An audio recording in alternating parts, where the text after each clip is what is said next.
நீதிமன்றத்தில் முன்னிலையான பாராளுமன்ற உறுப்பினர் அர்ச்சுனா ராமநாதனுக்கு பிணை. மஹிந்தவுக்கு எதிரான 100 கோடி ரூபாய் ஊழல் குற்றச்சாட்டில் சாட்சியம் அளித்த முக்கிய பிரமுகர். நீர்கொழும்பு சிறைச்சாலை கலவரம், சந்தேக நபர்களாக பெயரிடப்பட்டுள்ள 4 பேர். சாவச்சேரி நகரசபை உபதவிசாளரின் பதவி விவகாரம், கஜேந்திரகுமார் பொன்னம்பலம் தெரிவித்துள்ள கருத்து. பாதாள உலக குழுவினரை ஆட்டிப்படைப்பது ராஜபக்சக்களே, காவடி ஊர்வலத்தில் ட்ரோன் தாக்குதல் நடாத்த திட்டம். உச்சம் தொடும் உணவுப் பொருட்களின் விலை, அமைச்சர் பதவி விலக வேண்டும், கடும் அழுத்தம். நீதிபதிகளின் ஓய்வு பெறும் வயது விவகாரம், அமைச்சரவை ஒப்புதல்.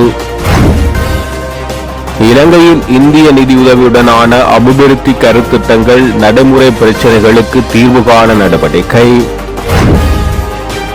22வது அரசியலமைப்பு திருத்தத்துக்கு சர்வஜன வாக்கெடுப்பு நடாத்த வேண்டும், உதயகம்மன்பில. அண்மையில் நடைபெற்ற நீர்கொழும்பு சிறைச்சாலை கலவரம் தொடர்பில் 4 பேர் சந்தேக நபர்களாக பெயரிடப்பட்டுள்ளனர். கடந்த 5 மற்றும் 6ஆம் தேதிகளில் நீர்கொழும்பு சிறைச்சாலையில் மோதல் சம்பவத்தில் 10 சிறை அதிகாரிகளும் 22 கைதிகளும் கொல்லப்பட்டனர் மற்றும் 100க்கும் மேற்பட்டோர் காயமடைந்தனர். சம்பவம் தொடர்பான வழக்கு நேற்று நீதிமன்றத்துக்கு முன் மீண்டும் விசாரணைக்கு வந்தது. மேலும் அரசு தரப்பு சார்பில் குற்றப்புலனாய்வு திணைக்களம் நீதிமன்றத்தில் முன்னிலையானது. இதன்போது நீர்கொழும்பு சிறைச்சாலையில் தடுத்து வைக்கப்பட்டிருந்த கைதிகள் சுபன் மௌசங்க என்ற ஜினட்டியன் சுபுன், அசான் பெர்னாண்டோ என்ற கழுமல்லி, சமீர சம்பத் என்ற பபா மற்றும் சேந்திலன் சில்வா ஆகியோர் சம்பவத்தின் பிரதான சந்தேக நபர்களாக தற்போதைக்கு பெயரிடப்பட்டுள்ளதாக போலீசார் நீதிமன்றத்துக்கு அறிவித்துள்ளனர். உயர் நீதிமன்ற நீதியரசர்களின் பதவி காலத்தை 2 ஆண்டுகளால் நீடிப்பதற்கான அரசின் திட்டம் தொடர்பில் கடும் வாத பிரதிவாதங்கள் எழுந்துள்ளது. குறிப்பாக இந்த அரசியலமைப்பு திருத்த மசோதா தொடர்பில் எதிர்க்கட்சிகள் கடுமையான விமர்சனங்களை முன்வைத்து வருகின்றன. தற்போதைய உயர் நீதிமன்ற நீதியரசர்களின் பதவி காலத்தை நீடிப்பதன் மூலம் நிலுவையில் உள்ள வழக்குகளுக்கு தீர்வு கட்ட முடியும் என அரசாங்க தரப்பிலிருந்து தெரிவிக்கப்பட்டுள்ளது. அதன்படி இந்த மசோதா முன்வைக்கப்பட்ட நிலையில் இவ்வாறான கண்டனங்கள் எழுந்துள்ளது. இவ்வாறு இருக்கையில் பாராளுமன்ற உறுப்பினர் நாமல் ராஜபக்ச இதுகுறித்து கடுமையான எச்சரிக்கையை விடுத்துள்ளார். இந்த நிலையில் ராஜபக்ச குடும்பத்தினர் தொடர்பில் பல ஊழல் குற்றச்சாட்டுகள் நிரூபிக்கப்படலாம். அதனாலேயே இவ்வாறு அரசாங்கத்தின் தீர்மானத்துக்கு எதிர்ப்பு தெரிவிக்கப்படுவதாக அரசியல் ஆர்வலர்கள் சுட்டிக்காட்டியுள்ளனர். பாதாள உலக குழுவினரை பயன்படுத்தி நாட்டை சீரழிப்பவர்கள் ராஜபக்சக்களே, அன்றகுமார் திசாநாயக்க தலைமையிலான ஆட்சியை மக்கள் வரவேற்று வருவதாக தேசிய மக்கள் சக்தியின் கொழும்பு மாவட்ட தமிழ் ஊடக இணைப்பாளர் தாகா என்ஸ்டின் தெரிவித்துள்ளார். அவர் மேலும் தெரிவிக்கையில், பெரஹராவின் போது நடைபெறவுள்ள பாதாள உலக கும்பல் பிரச்சினைகளுக்கும் ராஜபக்சகளுக்கும் நெருங்கிய தொடர்பு இருக்கிறது. மக்களிடையே அறகலைய போராட்டத்தை போன்ற ஒரு மத கலவரத்தை ஏற்படுத்துவதற்கான முயற்சிகள் இடம்பெறுகிறது. ஆனால் யார் எப்படி செயற்படுகின்றனர் என்பதை புரிந்து கொள்ளும் அளவுக்கு மக்கள் தற்போது விழிப்புணர்வுடன் இருக்கிறார்கள். கலவரத்தை ஏற்படுத்தி நாட்டை கைப்பற்றலாம் என்ற எண்ணமே இத்தகைய குழப்பங்களுக்கு அடித்தளமாக இருக்கிறது. கஞ்சிப்பாணி இம்ரானை ஆட்டி படைத்து வருபவர்கள் ராஜபக்சக்களே என தெரிவித்துள்ளார். நீதிபதிகளின் ஓய்வு பெறும் வயதிலேயே 2 ஆண்டுகளால் நீடிக்கும் சர்ச்சைக்குரிய தீர்மானத்துக்கு அமைச்சரவை ஒப்புதல் அளித்துள்ளது. சட்டத்துறையின் மூத்த உறுப்பினர்கள், இலங்கை சட்டத்தணிகள் சங்கம் மற்றும் எதிர்க்கட்சிகள் இந்த நடவடிக்கைக்கு எதிர்ப்பு தெரிவித்துள்ளன. இந்த தீர்மானம் இப்போது ஒப்புதலுக்காக பாராளுமன்றத்துக்கு சமர்ப்பிக்கப்பட உள்ளது. முன்மொழியப்பட்ட இந்த மாற்றத்துக்கு அரசியலமைப்பு திருத்தம் தேவைப்படுவதால் அது பாராளுமன்றத்தில் 3/2 பங்கு பெரும்பான்மையை பெற வேண்டும். இந்த திருத்தத்தை நிறைவேற்றுவதற்கு தேவையான 3/2 பங்கு பெரும்பான்மையை அரசாங்கம் தற்போது கொண்டுள்ளது என தெரிவித்துள்ளார். கோட்டை நீதவான் நீதிமன்றத்தினால் பிடியாணை பிறப்பிக்கப்பட்ட யாழ்ப்பாண மாவட்ட பாராளுமன்ற உறுப்பினர் ராமநாதன் அர்ச்சுனா நேற்று ஒரு சட்டத்தரணி மூலம் நீதிமன்றத்தில் மனு தாக்கல் செய்து முன்னிலையாயினார். கோட்டை போலீஸ் நிலைய உத்தியோகத்தர்களின் கடமைக்கு இடையூறு விளைவித்ததாக பாராளுமன்ற உறுப்பினர் ராமநாதன் அர்ச்சுனா மீது நீதவான் நீதிமன்றத்தில் வழக்கு பதிவு செய்யப்பட்டது. கோட்டை நீதிமன்றத்தில் குறித்த வழக்கு விசாரணைக்கு எடுத்துக் கொள்ளப்பட்ட போது முன்னிலையாக தவறியதன் காரணமாக கடந்த 24ஆம் தேதி கோட்டை நீதவான் நீதிமன்றம் பாராளுமன்ற உறுப்பினர் அர்ச்சுனா ராமநாதனுக்கு பிடியாணை பிறப்பித்தது. இவ்வழக்கில் அர்ச்சுனா ராமநாதன் மட்டுமல்லாமல் வழக்கு விசாரணைக்கு எடுத்துக் கொள்ளப்பட்ட போது அவரது பிணையாளிகளும் நீதிமன்றத்தில் முன்னிலையாகவில்லை. அதன்படி கோட்டை நீதவான் நீதிமன்றம் பாராளுமன்ற உறுப்பினருக்கு பிடியாணை பிறப்பித்தது. இதேவேளை நேற்றைய தினம் சட்டத்தரணி ஒருவர் ஊடாக பாராளுமன்றத்தில் முன்னிலையான அர்ச்சுனா ராமநாதனுக்கு பிணை வழங்கப்பட்டது. அத்துடன் இவ்வழக்கு அக்டோபர் 9 அன்று மீண்டும் விசாரணைக்கு எடுத்துக் கொள்ளப்பட உள்ளது. சாவச்சேரி நகரசபை உபதவிசாளரின் பதவி வயதாக்கப்பட்டமை மற்றும் நகரசபை உறுப்புரிமை நீக்கப்பட்டமை தொடர்பில் பாராளுமன்ற உறுப்பினர் கஜேந்திரகுமார் பொன்னம்பலம் கண்டனம் தெரிவித்துள்ளார். அவர் தனது முகநூல் பக்கத்தில் இட்டுள்ள பதிவில் இது ஒரு ஜனநாயக விரோத செயற்பாடாகும். எனவே இன்று இடம்பெறவுள்ள சாவச்சேரி நகரசபைக்கான புதிய உபதவிசாளர் தெரிவு தொடர்பில் பாதிக்கப்பட்ட தரப்பாக உள்ள ஜனநாயக தமிழ் தேசிய கூட்டமைப்பு எடுக்கும் நிலைப்பாட்டை ஆதரித்து தமிழ் தேசிய பேரவை செயற்படும் என சுட்டிக்காட்டினார். இந்திய அரசின் நிதியுதவியுடன் இலங்கையில் நடைமுறைப்படுத்தப்பட்டு வரும் அபிவிருத்தி கருத்திட்டங்கள் நிலவும் பிரச்சினைகள் குறித்து ஆராயும் கலந்துரையாடல் தொழில் அமைச்சரும் நிதி மற்றும் திட்டமிடல் பிரதி அமைச்சருமான அனில் ஜெயந்த பெர்னாண்டோ மற்றும் இலங்கைக்கான இந்திய உயர்ஸ்தானிகர் சந்தோஷ் ஜா ஆகியோருக்கு இடையில் திங்கட்கிழமை காலை ஜனாதிபதி செயலகத்தில் நடைபெற்றது.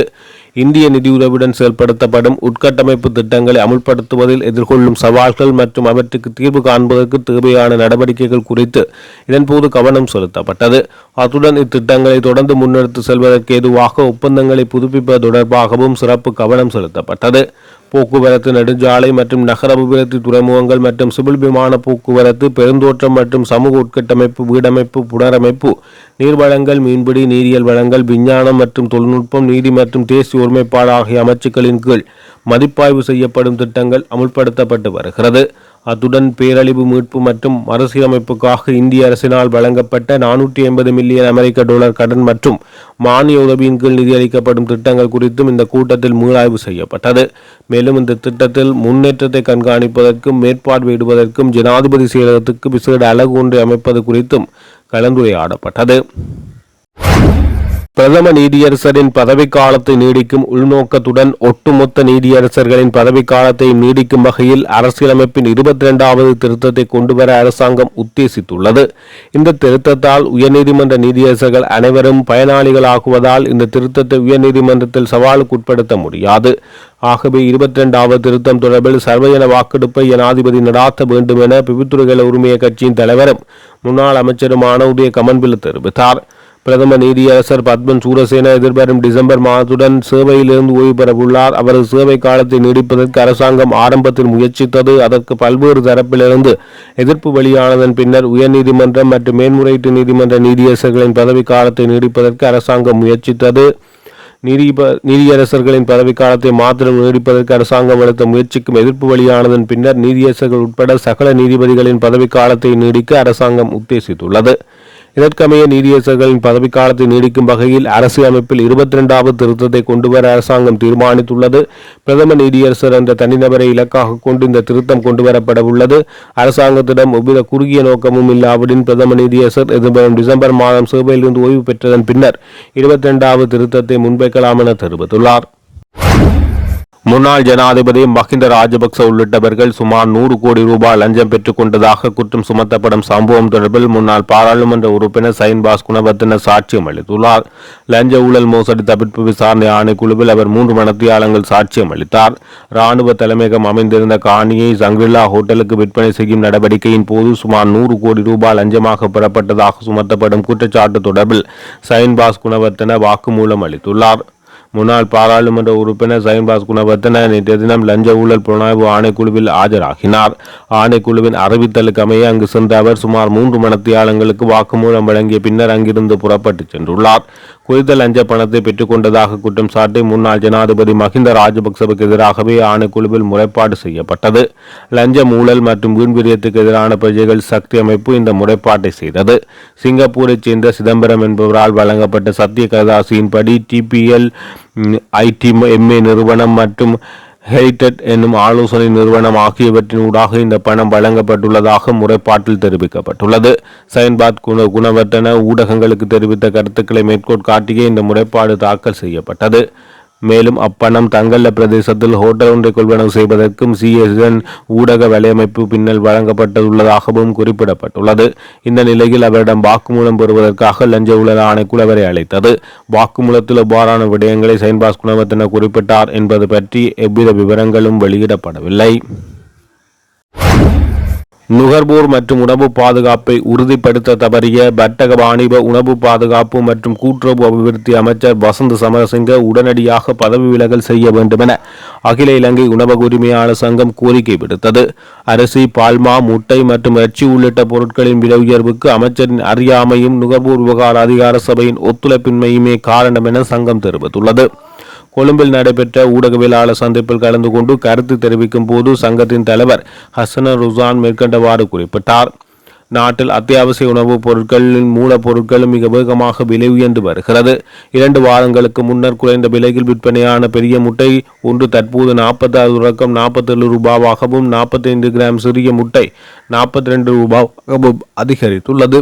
உலகளவில் யுத்தம் நடைபெறுகிறதா அல்லது ஹோர்முஸ் நீரிணை பிரச்சினை உள்ளதா என வினவும் வகையில் ஒரே அடியில் 20 ரூபாய் வரை முட்டை விலை உயர்த்தப்பட்டுள்ளது. முன்னாள் எதிர்க்கட்சியினரான தற்போதைய ஆட்சியாளர்கள் அன்று கூறியது போல் முட்டை விற்பனையில் அமைச்சர்களுக்கு தரகு பணம் கிடைப்பதனாலேயே இந்த விலை உயர்வு ஏற்பட்டுள்ளதா என்ற சந்தேகம் எழுகிறது. கீரி சம்பா அரிசி சந்தையில் நிலவும் முறைகேடான வணிக கும்பலின் ஆதிக்கத்தை கட்டுப்படுத்த வசந்த சமரசிங்க அமைச்சரால் முடியவில்லை. அமைச்சரின் பொறுப்பு திடங்களை பிடிப்பதென்று மாறாக நுகர்வோர் மற்றும் உணவு பாதுகாப்பை உறுதி செய்வதே ஆகும். அவருக்கு போலீஸ் பணியை செய்ய விருப்பமாக இருந்தால் போலீஸ் மா அதிபர் பதவியை வழங்கிவிட்டு தகுதியான ஒருவரை அமைச்சராக நியமிக்க வேண்டும். அரிசி சந்தையின் முறைகேடுகளுக்கு எதிராக தாங்கள் குரல் கொடுக்கும் போது விவசாய நிலங்களில் சோளம் பயிடுமாறு விவசாய அமைச்சர் கேடி லால்காந்த கூறுவது அரிசி தட்டுப்பாட்டை ஏற்படுத்தி ஆலை உரிமையாளர்களின் விலையை உயர்த்த வழிவகுக்கும். மேலும் விவசாயிகள் பற்றி பேச பாராளுமன்றம் செல்ல நாமல் கருணாரத்ன போன்றவர்கள் இன்று விவசாயிகளுக்கு எதிராக பேசுகின்றனர். தற்போது இந்த முறைகேடான வணிக கும்பலினால் நுகர்வோரின் அடிப்படை உரிமைகள் கடுமையாக மீறப்பட்டுள்ளது. அரிசி, பால்மா, முட்டை மற்றும் இறைச்சி உள்ளிட்ட பொருட்களின் விலை உயர்வுக்கு அமைச்சரின் அறியாமையும் நுகர்வோர் விவகார அதிகார சபையின் ஒத்துழைப்பின்மையுமே காரணம் என தெரிவித்துள்ளார்.